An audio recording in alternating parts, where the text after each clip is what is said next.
Agora a gente vai ter a palestra da ilustre Maria Carolina Papalardo, que também dispensa apresentações. Ela vai trazer um pouquinho para a gente sobre as enteropatias crônicas relacionadas à disbiose. A Maria Carolina Papalardo, ela é nossa coordenadora do setor de gastroenterologia e ela atende na unidade dos Jardins também.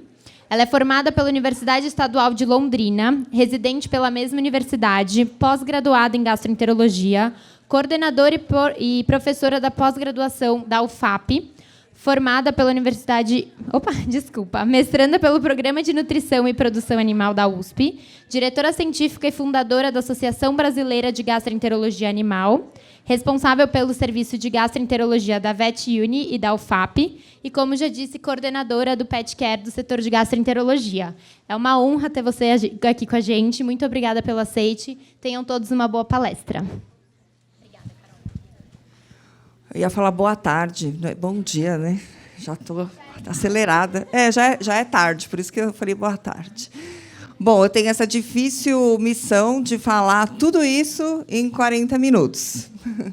Mas, na verdade, não é. Eu não vou aprofundar e falar para vocês técnicas, nada disso. Eu acho que pontuar onde a gente pode usar cada uma dessas terapias, na verdade, né? E falar um pouquinho também sobre quando usamos antibiótico, que é quase nunca hoje em dia, né? Então, quando eu penso em vômito e diarreia, porque aqui eu estou falando das duas coisas, né? Porque se eu tenho pacientes que vomitam, não necessariamente eu tenho um problema gástrico. A maioria das pessoas acham que todo paciente que vomita tem gastrite, quando, na verdade, a minoria tem gastrite. A maioria tem duodenite, que são os vômitos biliosos. Então, vamos colocar em porcentagem, 80% deles têm duodenite. E acho que até menos tem gastrite, né?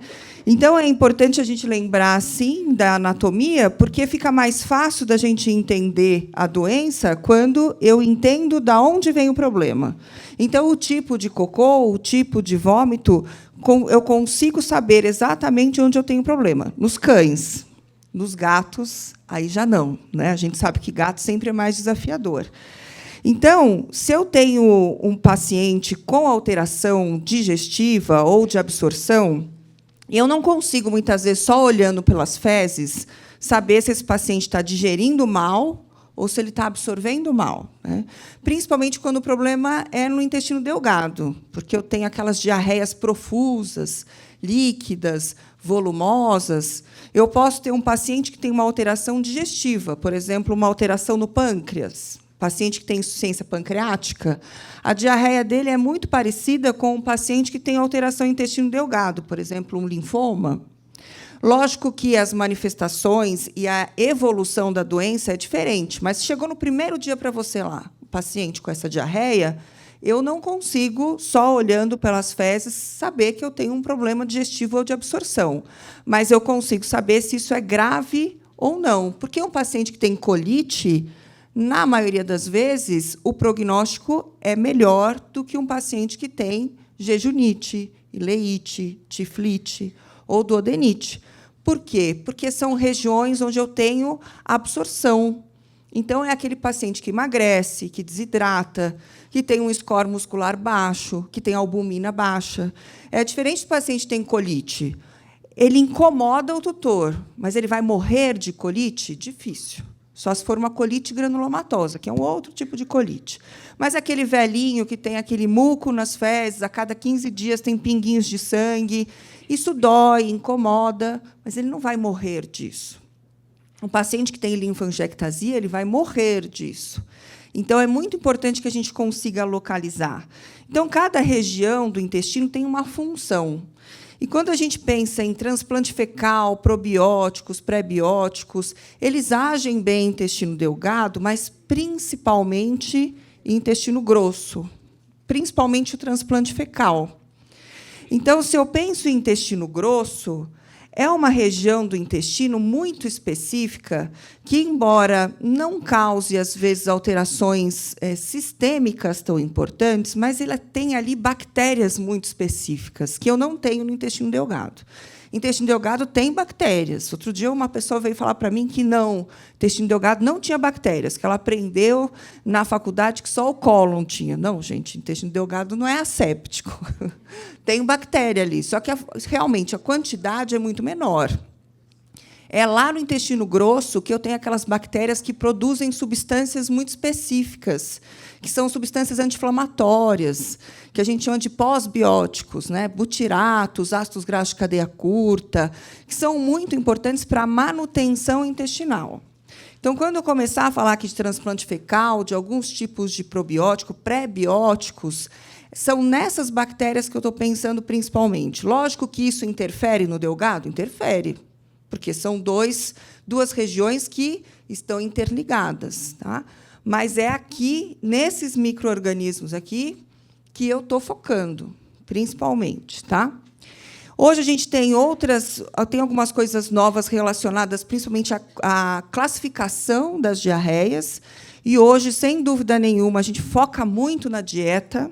Quando a gente pensar em diarreia, a gente vai lembrar de dieta, seja como causa do problema, eu tenho uma enteropatia responsiva à dieta. Ele tem sensibilidade ao frango. Se eu troco a dieta, eu resolvo o problema. Ela está causando a minha diarreia. Mas eu posso ter um paciente que tem uma enteropatia responsiva a imunossupressores. A dieta não é a causa do problema, mas ela faz parte do meu tratamento, sempre. Porque, através da dieta, eu posso diminuir a quantidade de medicações que eu uso. Se eu uso a dieta correta, eu diminuo, sim, as medicações que eu uso. E aqui entra, de novo, a localização. Porque é toda diarreia que eu vou usar fibra? Não. É toda diarreia que eu vou usar dieta hidrolisada? Não. Então, eu preciso entender as regiões para que eu use a dieta correta. Então, nessas classificações novas, a dieta ela entra aqui junto com a microbiota, porque ela é, sim, um modulador de microbiota. Mas, muitas vezes, do que probióticos, do que transplante fecal, a primeira coisa que você vai fazer não é o transplante fecal, é trocar a dieta. Isso é o mais importante. E aqui eu tenho outras alterações, né? Alterações que vão precisar de corticoide, de ciclosporina, de clorambucila. E, geneticamente, eu tenho raças que têm mais predisposição a isso. Com certeza, quando você vai num consultório que tem gastro, você vai ver um monte de bulldog, um monte de Lhasa, Shih Tzu, Spitz. Né? Se você for no endócrino, você vai ver também as mesmas raças. Coitados. Tudo igual, né? Mas existe uma predisposição racial para determinadas doenças. Né? É mais grave, às vezes, nessas raças. Isso aqui serve para cão e serve para gatos que têm diarreia. Por quê? Gatos que vomitam, eles podem ter inflamação no duodeno, no jejuno, no ilho, no cólon. E ele vomita. Você não consegue, só pelo vômito, falar esse gato tem uma jejunite. Não, esse gato tem o que ele quiser. Né? Agora, se o gato tem diarreia, sim. Aí a diarreia é como no cão, profusa, líquida, com esteatorreia, delgado. Com muco, pequenas quantidades de sangue, cólon. Então, aqui é básico. A primeira coisa que você vai perguntar para o tutor, como é essa diarreia? Ele vai falar. Não, antes dele falar, você fala, você tem foto? Aí você já conquistou ele na hora. Ele tem várias. E isso é bom, porque, para ele, um pingo de sangue é um mar de sangue. Ele vai falar, está sangrando muito. Quando você vê, é uma estria assim, ó, bem pouquinho. Se for pelo relato dele, você fala, nossa, é uma parvo, quase. Né? Mas não. É uma colite do idoso, é uma coisa simples. Mas sangue impressiona muito. Então, foto sempre é bom para a gente entender a real. Isso aqui é cólon. Quando ele vê isso aqui de sangue, para ele é um horror. Né? Esse é um prognóstico totalmente diferente desse aqui. Olha quanto sangue. Isso aqui é jejum, isso aqui é ilho. Aqui. Tem coágulo. Esse é o paciente que vai ter anemia, vai ter trombocitopenia secundária, às vezes alteração em leucócitos. Aqui ele tem uma esteatorreia. Vocês conseguem ver que não junta aqui a gordura com o líquido. Né? E aqui é mista. Tem melena e tem hematoquesia junto. O volume é diferente daquela ali. Isso aqui é outro prognóstico. Esse aqui você tem que correr mais com ele. Ele vai ter problemas no futuro. E isso aqui é a duodenite. É intestino também? É intestino também. Adianta fazer omeprazol para esse paciente? Não. Ele vai ajudar, porque ele tem gastrite? Às vezes tem, mas ele vai resolver o problema? Não. O problema está no duodeno. Então, lembrem-se dos vômitos biliosos. Aqui foi só para a gente lembrar algumas coisas importantes. Mas, agora, toda vez... E eu brinco que antes a gente falava, não sabe que tem, é meticortem. Hoje não sabe que tem, é desbiose. Tudo é desbiose. Não é tudo que é desbiose, gente, pelo amor de Deus. Coçou, atopia, não consigo resolver. Desbiose. Não. Tá? A desbiose ela começa no intestino. Não tem como um cachorro só se coçar sem ter... Isso é uma opinião muito diversa. Algumas pessoas não concordam comigo, mas não tem como um paciente só se coçar sem ter nenhuma alteração gastroentérica e dizer que ele tem só desbiose. A desbiose começa no intestino. Então, tem que ter alteração gastroentérica. Ele pode coçar, mas ele tem que ter flatulência. Ele tem que ter, às vezes, um refluxo. Ele tem que ter diarreia. Ele tem que ter alguma coisa mostrando que esse intestino está desequilibrado. E pode ser que os eixos comecem a desequilibrar. Eixo intestino-pele, intestino-cérebro, intestino endócrino, o que ele quiser. Mas começou no intestino. Então, a desbiose é o desequilíbrio das bactérias com manifestações clínicas. Se eu pegar um paciente rígido e fizer o índice de desbiose dele, pode ser que venha horroroso. Eu vou fazer alguma coisa com ele? Não, porque a minha meta é diminuir a manifestação clínica. Se ele não tem, para que é que eu vou encher ele de medicações? Então, tem que ter manifestação clínica, qualquer uma. Às vezes, só borborigmos. Isso já é uma manifestação clínica, né? E as bactérias, elas têm funções muito específicas. Então, tem a função digestiva. Então, as bactérias que estão ali no duodeno, elas participam da função digestiva junto com o pâncreas, junto com a bile. Elas têm funções também de proteção, e essa é uma das funções mais importantes. Vocês acham... Olha, o coffee daqui estava fantástico, mas vocês acham que estava tudo asséptico? Não tem uma bactériazinha ali? Ninguém falou, cuspiu ali um pouquinho. Cuspiu, gente, sinto muito. Quem é que protege? Bactéria que está no estômago. A bactéria que está no estômago, ela vai proteger esse monte de bactéria mais ou menos que está ali. Mas esse coffee não tem salmonela.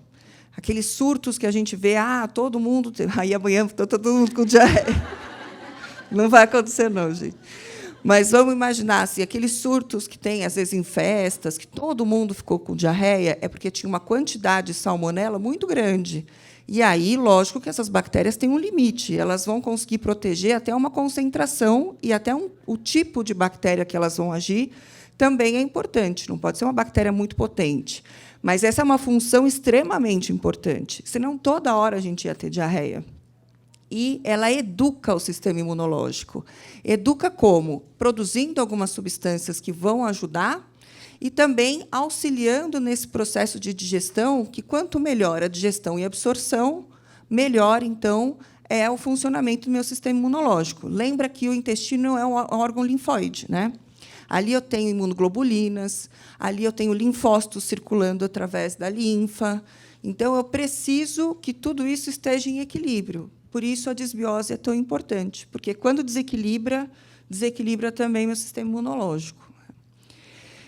Então, essa população depende principalmente dessa tríade. Sistema imune, quer dizer que o paciente que faz quimioterapia tem desbiose? Tem. O paciente que usa ciclosporina tem desbiose? Tem. O paciente que tem qualquer infecção, que seja em outro eixo, uma pielonefrite, isso interfere no meu intestino? Interfere, tanto pelas bactérias quanto pelo uso do antibiótico. E composição de dieta, que a gente vai ver um pouquinho sobre isso. Aqui é a classificação nova, então, das enteropatias. Essa é a classificação antiga, que era as enteropatias responsivas à dieta, antibióticos, imunossupressores e não responsivas. O que mudou? Isso aqui incomodava muito a gente. A gente fazia palestras e palestras falando que não tem que usar antibiótico, e tem uma enteropatia que é responsiva a antibiótico. Tem sentido isso? Então, hoje, eles mudaram, e essa enteropatia, então, é a enteropatia responsiva à modulação relacionada à microbiota. O que isso quer dizer? É a palestra de hoje. é o uso de probióticos, pré-bióticos, transplante fecal e antibiótico. Tá? Não só antibiótico. E a base da nossa pirâmide aumentou. Então, eles deram muito mais importância agora à dieta do que antes.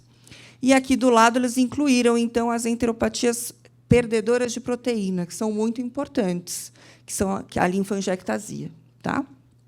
Então, o que mudou, na verdade, foi o nome que a gente dá a essas responsivas aos antibióticos, né?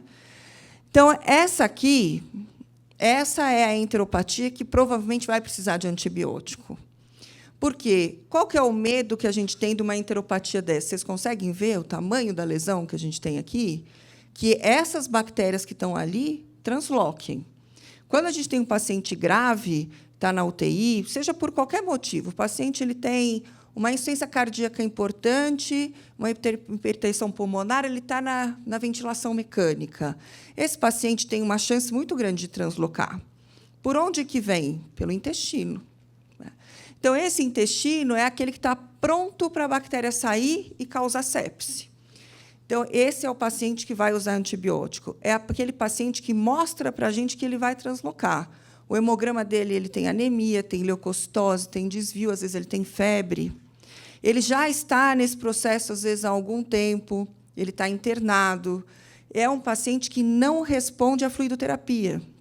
A gente faz volume e ele continua com muita diarreia, ele continua desidratando. Então, esse é o paciente que a gente vai fazer antibiótico. Não é aquele que chegou com muco e que eu vou fazer metronidazol e vai resolver? Vai, porque você mata todo mundo. Resolve. Se você tiver sorte, resolveu, ele não vai voltar mais. Mas, na maioria das vezes, resolve aquele momento, ele volta depois de 15 dias com o mesmo sintoma. Só que chega uma hora que ele vai começar a não responder mais ao metronidazol. E o metronidazol é uma das melhores terapias que a gente tem para esses pacientes aqui. Então, se aquele paciente, em algum momento, virar esse, já era. O metronidazol não vai fazer mais efeito para esse paciente de jeito nenhum. E você não tem opções. São poucas que a gente vai ter. Porque os antibióticos que a gente usa na rotina, AMP, Amoxi, Enro, Metro, são ótimos antibióticos para essas bactérias. Só que, se elas já estão acostumadas a eles, o que sobra para esse paciente? Aminoglicosídeo.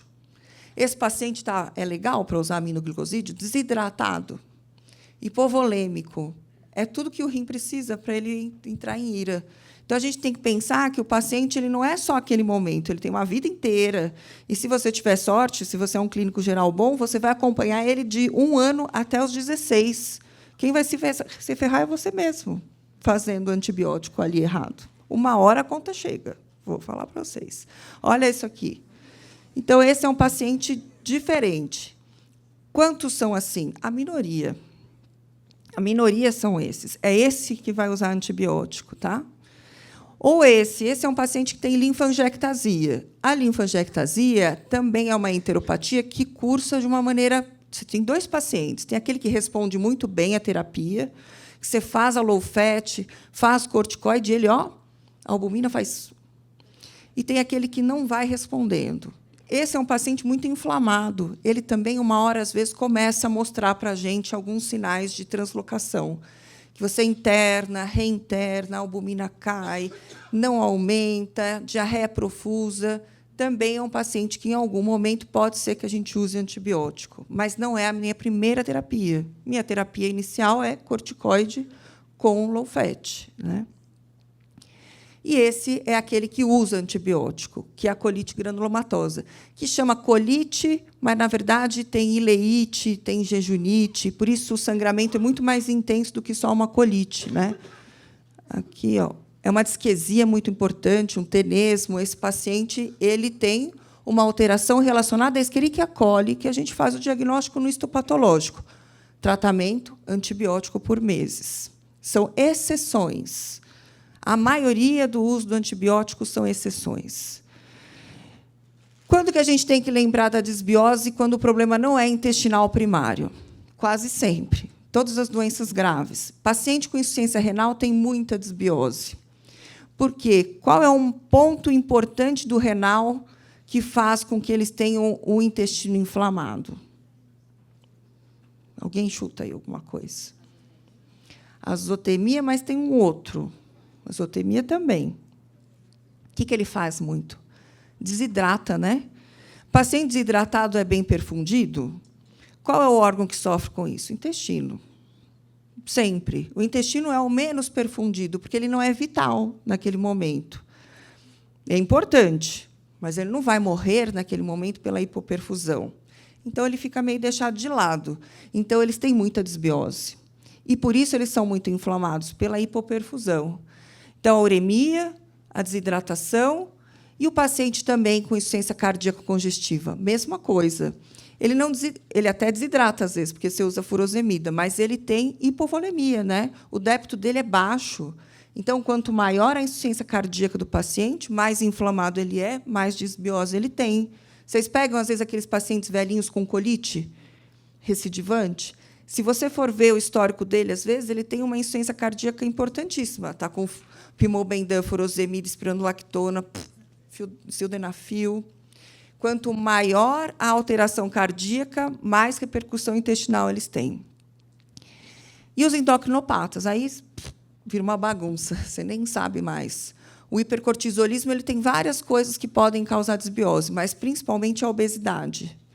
Eles são obesos, eles têm triglicéridos aumentados. Triglicéridos aumentados, o paciente perfunde bem?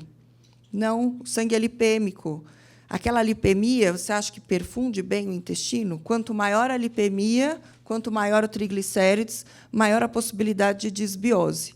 Eles fazem exercício? Pouco.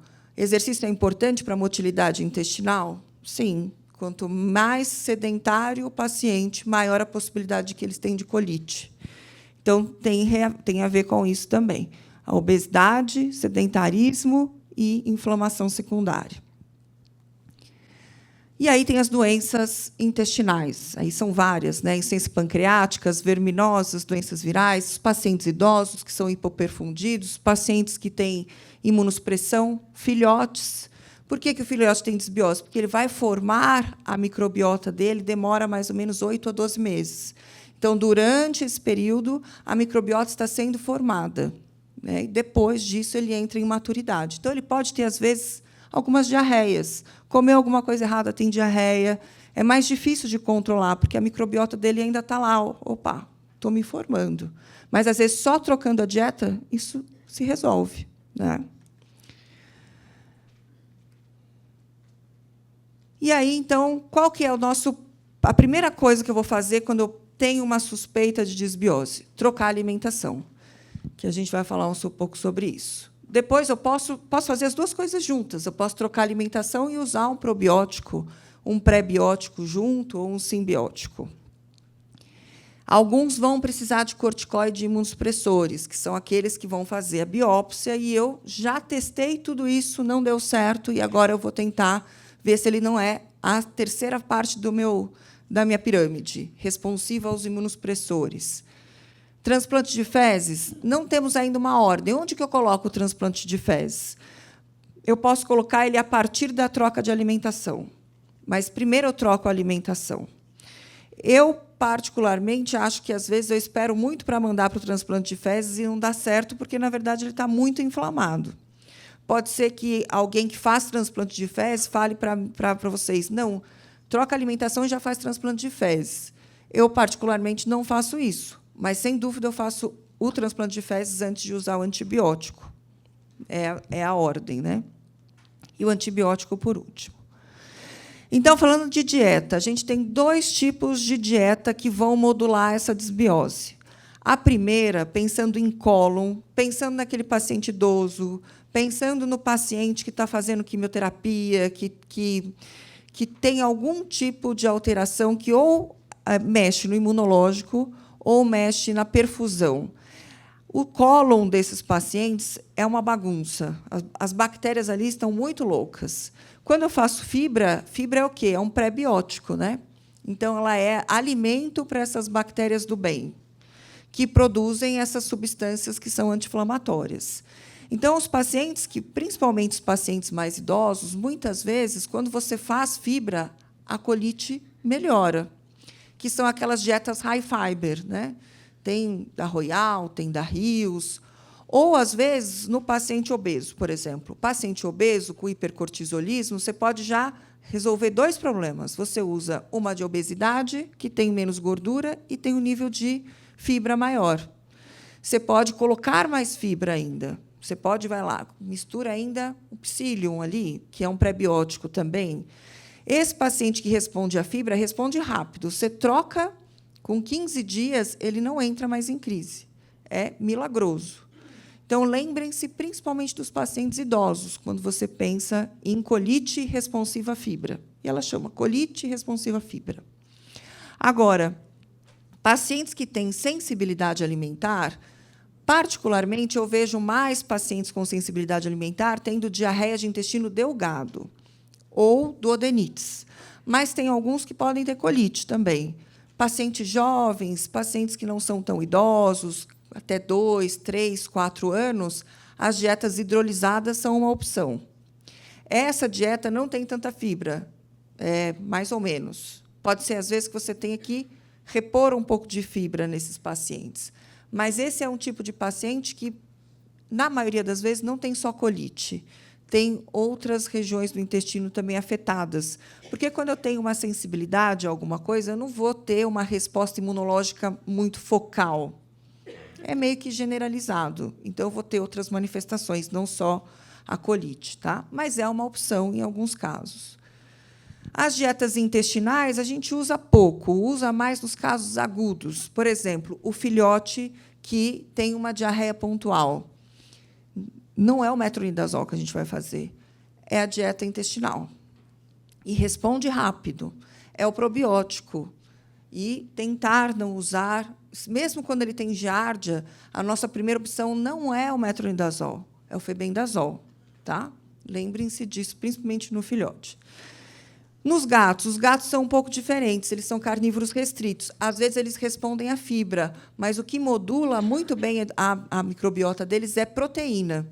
Onde que a gente, na dieta deles já tem proteína, mas as dietas úmidas têm mais. Então, às vezes, gatos que têm disbiose respondem muito bem às dietas úmidas. Tem uma quantidade de proteína um pouco maior. E eles, por serem carnívoros restritos, eles não precisam tanto da fibra no cólon quanto o cão. Também podem responder, mas lembrem-se da proteína no gato para controle de disbiose. Tá? E os prebióticos, simbióticos, eles funcionam? A gente tem muita diferença deles no mercado. Tem uns que realmente não funcionam. E mesmo aqueles que têm uma concentração alta de bactérias, em alguns casos, pode ser que eles não deem conta. Enteropatias muito graves, você não vai tratar essas enteropatias muito graves só com um simbiótico. Ele sempre é um auxiliar. Agora, numa colite leve, às vezes ele dá conta, sim, nos casos mais leves. Mas, na maioria das vezes, ele vai ser um auxílio à sua terapia. E aí a gente tem os pré-bióticos, que eu falei, a fibra é um pré-biótico, que é bem interessante, acho que funciona muito bem, mais muitas vezes do que o próprio probiótico. E tem os simbióticos, né, que é uma mistura, né, de micro-organismos vivos, de probióticos, com os pré-bióticos. Aí tem vários no mercado. Né? Qual é a diferença deles? O probiótico, que é a bactéria pronta, não espere que ela vai colonizar e ela vai ficar colonizando ali. Ela só vai ali entrar e auxiliar as bactérias que já estão ali. Então, ela é transitória. Ficou ali um pouquinho, auxiliou. Quem vai dar conta são as bactérias que já estão ali. Por isso que, às vezes, a gente tem que fazer uma terapia multimodal. Eu troco a dieta, eu entro com o probiótico ou o simbiótico, eu posso usar o pré-biótico junto, a fibra, eu posso usar o corticoide para desinflamar. Então, são várias coisas que eu vou fazendo com o intuito de, no final, ir tirando o máximo que eu puder e deixar, às vezes, só o probiótico. Eu posso usar meses de probiótico? Posso. Tem paciente que eu uso para o resto da vida? Sim. Pacientes idosos, às vezes, a gente vai deixar para o resto da vidinha deles. Não tem problema nenhum. Tá? E o que eu tenho que ver nesse probiótico ou nesse simbiótico quando eu compro? É isso aqui. Ó. Quanto ele é elevado? 10 à nona é o ideal. São pouquíssimos no mercado. 10 à oitava ainda dá. E a gente tem que ver se isso aqui é o quê? É por cápsula, por grama ou por bisnaga? que vem escrito bem pequenininho. 10 anona por bisnaga. Isso não é nada. Você vai dar 1 grama, não vai sobrar nada. Então, lembrem-se disso. Outra coisa, atrás vem escrito, todas as pastas, vem escrito se elas foram testadas para altas temperaturas. Isso é outra coisa importante, porque você imagina, a pasta tem muito líquido ali. Qualquer temperatura a mais ali, ela sobe mais rápido do que uma cápsula, por exemplo. Então, se ela não foi testada, mata tudo. Então, lembrem-se disso. A maioria é testada, mas algumas não. Vem escrito atrás. Outra coisa, é melhor pasta, pó ou cápsula? Pó e cápsula é um pouco melhor, exatamente por causa dessas variações. Tudo que tem líquido, muito líquido, é mais instável. Mas a pasta tem a vantagem de, muitas vezes, ser mais palatável e mais fácil de fazer. Mas, sinceramente, se eu pegar um pastor alemão e pegar aquelas pastinhas e falar assim, vou dar 3 gramas para ele, adianta? Sinceramente, não. Não adianta, gente. Teria que ter umas 2 bisnagas para ele por vez, mais ou menos. Então, para cachorros grandes, agora vou ser processada, né? Particularmente, acho que não funciona. Aí tem que ser cápsula ou tem que ser pó. Pó a gente tem no Brasil poucos que funcionam também. Tem alguns que os trabalhos são feitos mais com os americanos, que é o Fortiflora e o Visbiome. O Fortiflora a gente ainda consegue importar. O Visbiome é refrigerado, a gente não consegue. Tem algumas cápsulas com proteção entérica que se assemelham muito hoje no mercado. É o Opiflora. O Opiflora é que a gente hoje usa mais. Pensando em concentração, dificuldade, tamanho da cápsula. Impossível fazer para um gato. É impossível fazer para um cachorro pequeno. E, na hora que a gente abre, a gente perde pelo menos metade daquilo lá, e é caro, né? Então, sempre a gente vai fazer uma terapia multimodal. Não esperem que uma enteropatia grave vá responder com o Opiflora. Não vai, gente. Não vou mentir para vocês. Mas ele vai auxiliar nessa terapia, com certeza, porque esse paciente tem muita desbiose e ele vai ter desbiose para o resto da vida dele, muitas vezes, porque são enteropatias que não se resolvem, são crônicas. Então, ele é uma arma que você tem, principalmente quando ele agudiza. Ele estava estável, agudizou, às vezes, só fazendo um probiótico de boa qualidade, eu tiro ele da crise. Então, ele é usado para esses momentos, onde eu não tenho um paciente tão mal, mas que eu quero tirar da crise rápido, para que eu não precise entrar com muitas outras medicações. Tá? Tablete mastigável. Esse qual que é? Eu não conheço. Alguém?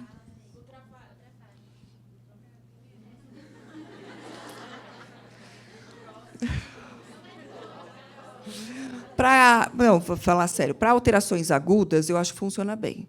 Mas para essas enteropatias muito graves, também concentração muito baixa. Mas para as agudas, eu acho que sim. Para as agudas, a maioria deles funciona. O Saccharomyces puro.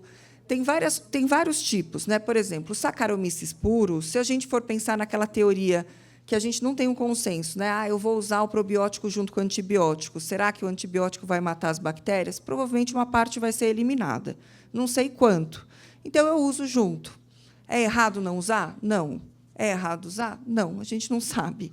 O que a gente faz é usar em horários separados, que também é uma coisa meio da nosso sovaco que a gente tirou, porque o antibiótico está agindo 12 horas. Mas a gente faz para se sentir melhor. Mas o Saccharomyces, não, o Saccharomyces é uma levedura. Então, ele pode ser uma alternativa para se usar com antibiótico, porque o antibiótico não vai eliminar o Saccharomyces, por exemplo.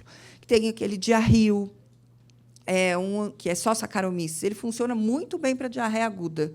A gente vê uma diferença importante nesses. Então, dá para fazer aqui uma aula só de probióticos, prebióticos, tipos diferentes, junções. Então, é uma opção. Tá?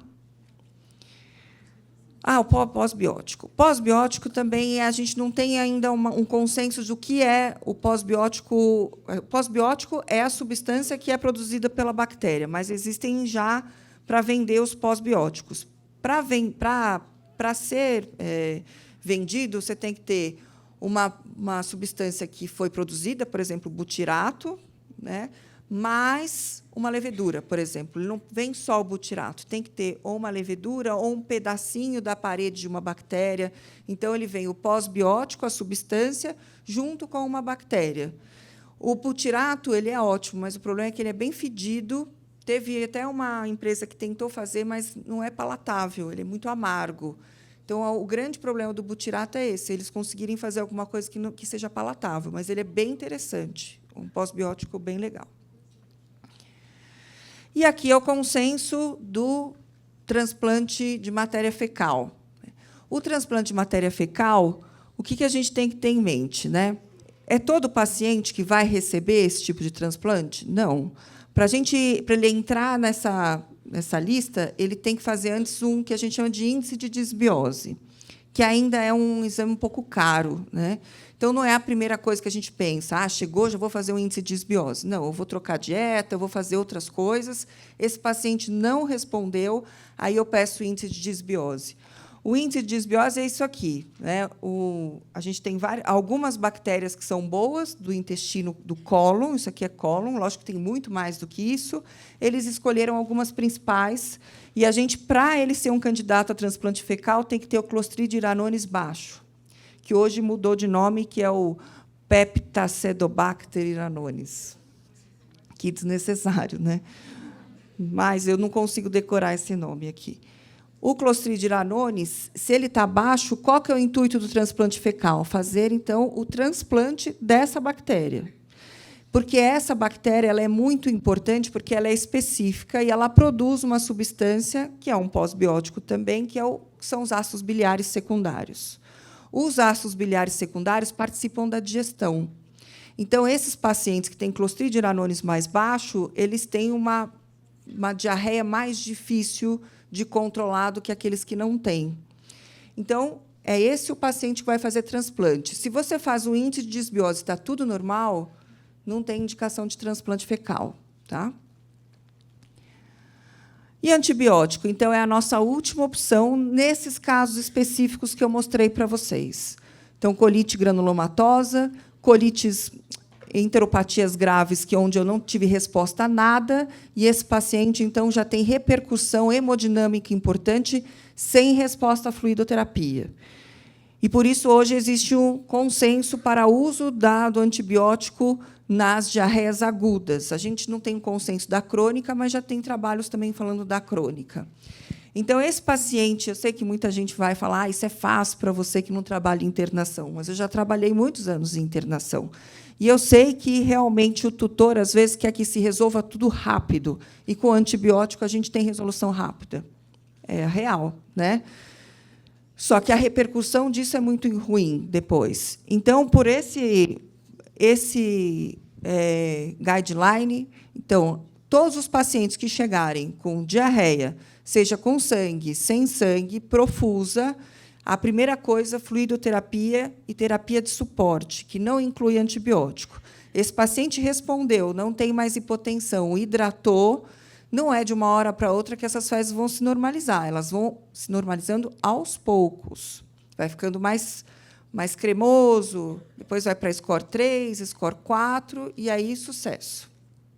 Esse mesmo paciente, igual, chegou, você fez fluido, ele não responde, a hemogaso dele continua ruim, pH está muito baixo, bicarbonato muito baixo, esse paciente, então, é o que vai precisar de antibiótico. Então, é aqueles que são arresponsivos à fluidoterapia, independente se tem sangue ou não. Antigamente, a gente fazia antibiótico em todos os pacientes que tinham hematoquesia. Isso não é verdade mais. Só naqueles que a hematoquesia não cessa com a fluidoterapia. Tá? E aqui tem vários trabalhos mostrando quais são os problemas do uso do antibiótico a longo prazo. Então, o metronidazol é, sem dúvida, o pior deles, pode ficar até 12 meses com alteração na microbiota, com apenas uma dose, e a tilosina também.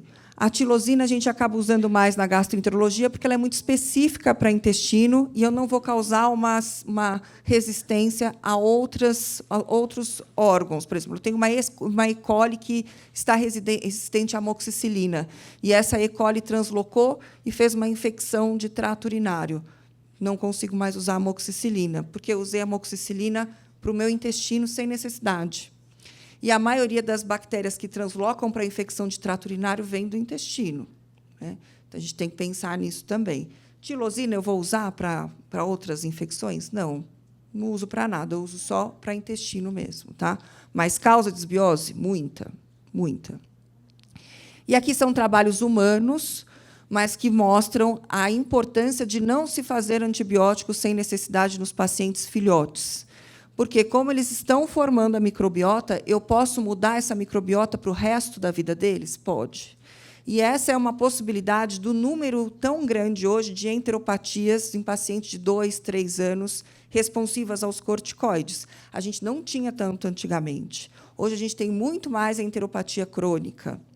Por quê? Porque a gente usou muito antibiótico nesses filhotes. E, se você pegar esse paciente, perguntar para ele, tentar fazer com que o tutor se lembre como foi a terapia desse paciente já nos primeiros 8 meses, muitos desses pacientes já tinham diarreia ou alguma sensibilidade naquela época. E aí, taca metronidazol, taca gerdicide, sulfa, pior coisa que existe é sulfa. Sulfa é extremamente potente. Tanto é que, no guideline, ela entra como um tipo de antibiótico para casos mais resistentes de enteropatias responsivas a antibióticos. E o grande problema é que a sulfa é usada porque, até então, era usada para tratamento de isóspora. E hoje a gente já tem outros tratamentos para isóspora. Então, não usem esses antibióticos como primeira opção. Então, em humanos, isso foi comprovado, e, por isso, muitas dessas pessoas de 40, 50 anos hoje têm doença de Crohn. Porque, nos anos 80, se usava muito antibiótico para qualquer amidalite, para qualquer problema que a criança tinha. Hoje já não é mais assim. Tá? E aqui, então, na diarreia crônica, foi tudo que eu falei. Como é que a gente vai fazer? Chegou um paciente com diarreia crônica. É desesperador? Menos do que aguda, eu acho, às vezes, porque o tutor já está... Não aguento mais. A aguda, ele quer pressa. Na crônica, ele quer também? Ele quer, mas ele já está mais resiliente. Ele fala, já estou 6 meses aqui, vamos lá. O que você vai falar para mim? Na aguda, não. A aguda, às vezes, eles querem resolver mais rápido. Na crônica, então, você tem passos a se fazer, que, muitas vezes, o clínico já faz, e, para mim, fica mais fácil, porque eu já recebo uma pasta com o hemograma, com a ureia, creatinina, a LT, a fosfatase, copros seriados. É muito importante que seja seriado. E, às vezes, um clínico muito bom já fez até o TLI, já eliminou a IPE para mim, e, se ele for um clínico master, ele já fez até uma estimulação por ACTH e eliminou o hipoadreno para mim. Infelizmente, a maioria não faz isso. Já vem com corticoide. Aí ferra a minha vida, porque eu não consigo mais saber se esse paciente tem hipoadreno. O hipoadreno atípico, que é o que o gastro atende, não o que o endócrino atende. Ele é um hipoadreno que o sódio e potássio são normais. Então, ele é normocalêmico e normonatrêmico. Eu só consigo fazer esse diagnóstico como? Estimulando. Mas, se eu faço corticoide, não consigo estimular, porque muitos deles eu não consigo tirar o corticoide. E, às vezes, fica uma dose do hipoadreno mesmo, 0,1 miligrama por quilo todo dia. Aí eu fico na dúvida, será que ele tem hipoadreno? Ou será que ele responde a doses baixas mesmo de corticoide? Por que é importante fazer esse diagnóstico? São prognósticos totalmente diferentes e doses de corticoide totalmente diferentes. Nas enteropatias graves, eu uso 2 miligramas por quilo de prednisolona. E, no hipoadreno, eu uso 0,05, 0,1. Às vezes, com 0,1, ele faz Cushing, né? Não tem uns que ficam... Então, é muito diferente. Então, lembrem-se disso, antes de mandar para o gastro. Vamos fazer uma estimulação para ajudar a doutora Carolina, para ela não ficar com esse paciente o resto da vida tentando tirar o corticoide e não consegue.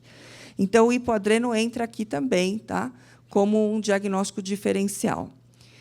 E aí, achei uma coisa. TLI dela é baixo, vida que segue. Achei uma giardia, isóspora, ancilóstoma tricuris. Pode ser que a vida siga ou não, depende, vamos ver, né? Não achei nada. Aí eu vou trocar dieta, vou fazer uma dieta hidrolisada. Só vou fazer dieta low fat se a albumina aqui for muito baixa. Na maioria das vezes eu vou fazer dieta hidrolisada. Deu certo, que ótimo. Não deu. Pelos trabalhos novos, eu testo pelo menos 2 hidrolisadas. Não deu certo nenhuma das 2, endoscopia e biópsia. Endoscopia e biópsia, eu vou ver se tem doença infecciosa, tem histoplasmose, tem prototecose, tem granulomatose, tem doenças responsivas aos imunossupressores, tem linfoma, várias coisas eu consigo ver no histopatológico. E o que mais me dá nervos é quando o clínico fala para mim: para que eu vou fazer histopatológico se eu já vou fazer corticoide? Como se todas as enteropatias fossem responsivas ao corticoide. E pode ser que sejam inicialmente, mas se for, por exemplo, uma prototecose e esse paciente morrer e fizerem a necrópsia, você está ferrado.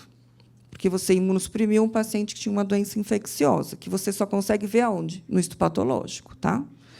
E aí existem outras alterações. Antes de usar antibiótico, aqui eles colocam ainda alterações de motilidade. Isso aí é muito difícil da gente fazer diagnóstico.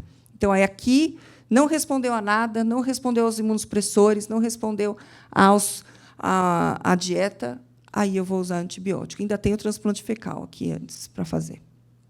Certo? Agora eles tudo xingando, né? Não vou fazer mais antibiótico. Então, concluindo, todas as doenças agudas ou crônicas causam desbiose. Isso é fato, mais ou menos, depende, né? A desbiose ela pode ser secundária a tudo que você quiser, doença metabólica ou hormonal, alimentação errada, isso já é um outro problema, dietas muito loucas que fazem hoje causam muita desbiose, alterações digestivas, e é importante lembrar que esse equilíbrio bacteriano, independente da causa, vai, então, ser importante não só para a digestibilidade, mas equilíbrio imunológico desse paciente, para que ele não tenha outras doenças associadas a isso, que são os eixos que todo mundo fica falando, do eixo. Certo? Nem sei quanto tempo demorou. 15 minutos. Estou até suando. Muita coisa para falar. Para a isóspora, hoje, a gente usa o ponazuril. Ai, gente, agora vocês me pegaram que eu não vou lembrar a dose. Você lembra a dose? Os meus alunos lembram, eu não lembro. Pelo menos eu ensinei bem, né? 50 miligramas por quilo, né?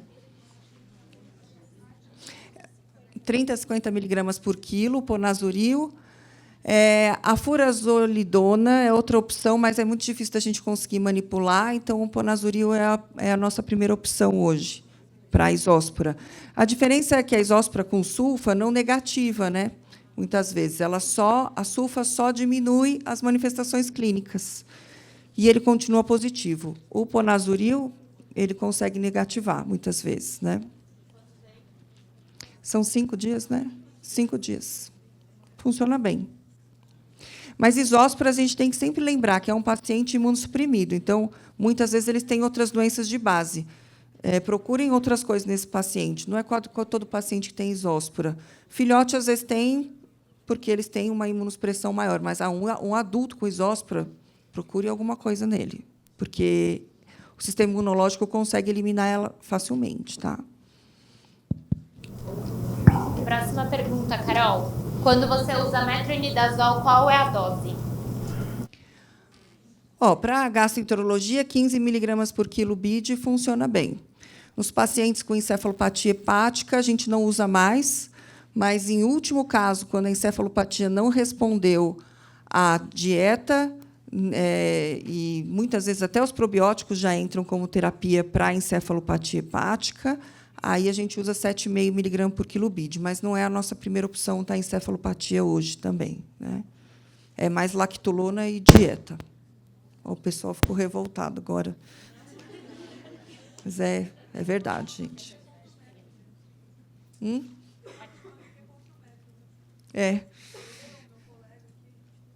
Que bom.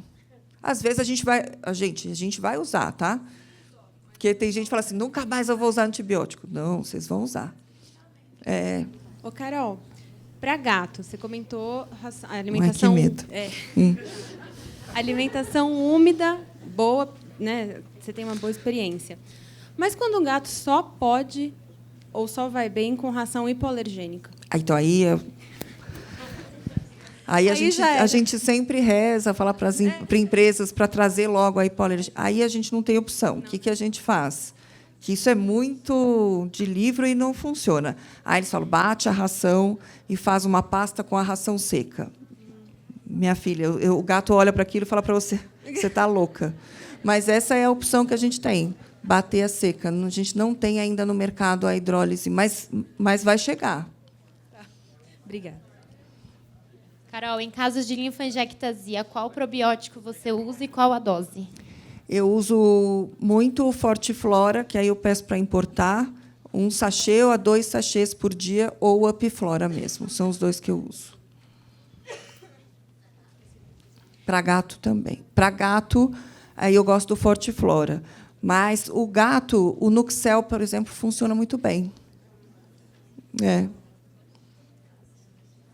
O Beneflora é muito bom para manutenção e para casos agudos, mas tem paciente que não gosta porque ele é meio arenoso. Gato, por exemplo, às vezes não gosta do Beneflora. Mas ele também é muito bom. Tem um probiótico novo da Organact também, que é um pré-biótico deles que é muito bom. O pré-biótico da Organact está funcionando melhor que o Fiber Mais humano. Hoje tem tanta opção, e às vezes eu não falo aqui, mas por causa de rotina, mas tem muita coisa boa que às vezes a pessoa lembra e eu esqueço, porque tem muita coisa boa hoje. Lactobac é bom também. Tem muita coisa boa. Vou fazer a última pergunta. A gente tem bastante perguntas por aqui, mas a gente se compromete a depois responder por Instagram também. A gente marca um vídeo com a Carol. Não sabia dessa. Calma que essa vez vai chegar também. A última. Transplante fecal tem a opção em cápsula muito liofilizada e a outra é a retal. O resultado é semelhante nas duas opções? A cápsula é muito melhor que o transplante líquido.